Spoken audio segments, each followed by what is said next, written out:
Chaque instant dévore la durée, empiète sur la fin tout de suite, ou plus tard.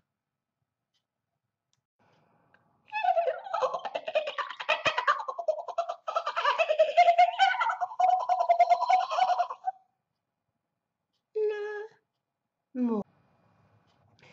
On a pris l'habitude de signaler cette différence entre l'intention de dire, la coquille, si on veut, du mot, l'utilisation de cette coquille par quelqu'un qui a l'intention de dire quelque chose et qui, plus ou moins, se rend compte que la coquille veut dire, elle, autre chose.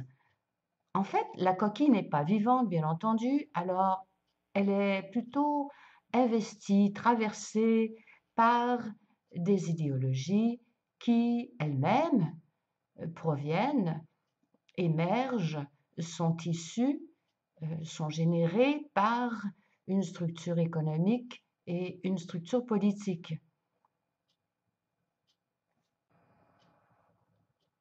Ce qui ne signifie pas, par ailleurs, que le mot corresponde en tout point à cette structure qui la génère, bien entendu.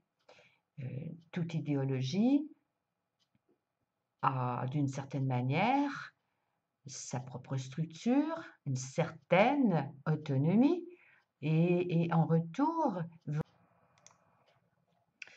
je disais donc qu'on a pris l'habitude de signaler cette différence, cet écart entre le mot signifiant la coquille, entre guillemets, et le signifié, c'est-à-dire ce qui est dit, par une barre oblique. Or, cette barre oblique m'apparaît déficiente sur le plan. Partant de là, on imagine, enfin j'imagine un mot plutôt comme une sorte d'amas de poussière, un peu comme on imagine une étoile ou une planète gazeuse, avec au centre. Imaginons par exemple un mot très commun, imaginons le mot, le mot chaise, tiens, le mot chaise. Pour nous, lorsqu'on s'en sert tous les jours, le mot chaise, dans la vie quotidienne, si j'indique à quelqu'un va t'asseoir sur la chaise, il va relativement assez vite comprendre de quel objet il s'agit. Par contre, si je parle à une personne pour qui c'est une langue seconde, déjà, il y a une autre différence qui apparaît, c'est-à-dire nous sommes encore dans les mots simples. Imaginons maintenant un concept, justice, amour, amitié, n'importe quoi, vie. Vie, oui. En cette période de débat concernant l'avortement,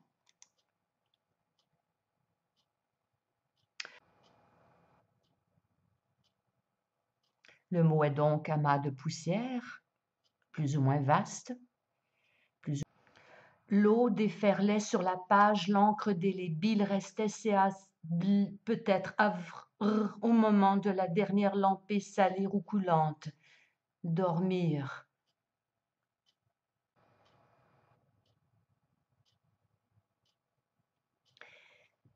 La trappe, on pourrait dire que c'est dans le cadre de la poésie, de la littérature et de la littérature, une forme de cadre, ou plutôt que le cadre, dirons-nous, est une forme. L'arbitraire n'est pas la liberté, hein? Attention. Ainsi, on pourrait étirer un mot, lui ajouter des lettres, des voyelles, des consonnes, lui substituer des voyelles ou des consonnes à d'autres. On pourrait aussi le couper ou pourquoi pas réunir plus d'un mot.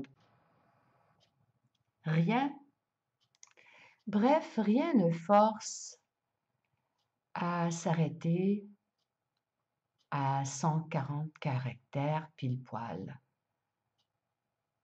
On peut accumuler ailleurs, faire une suite ou pas. Personnellement, j'aime bien l'idée de pavés sur lesquels on saute.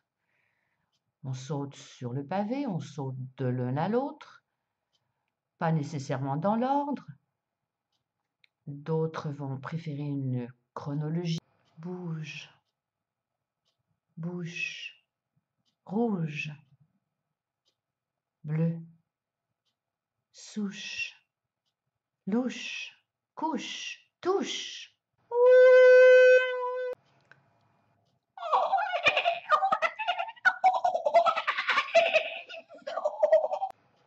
Entre mes cuisses, verrouillé son désir, entre mes états d'âme, abrité ses poèmes.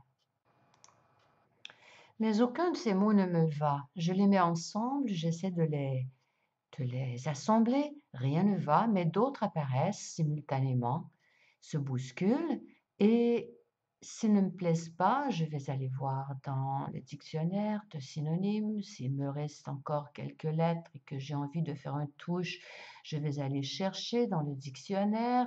À bribes abattues, battre les balbutiements de la soumission.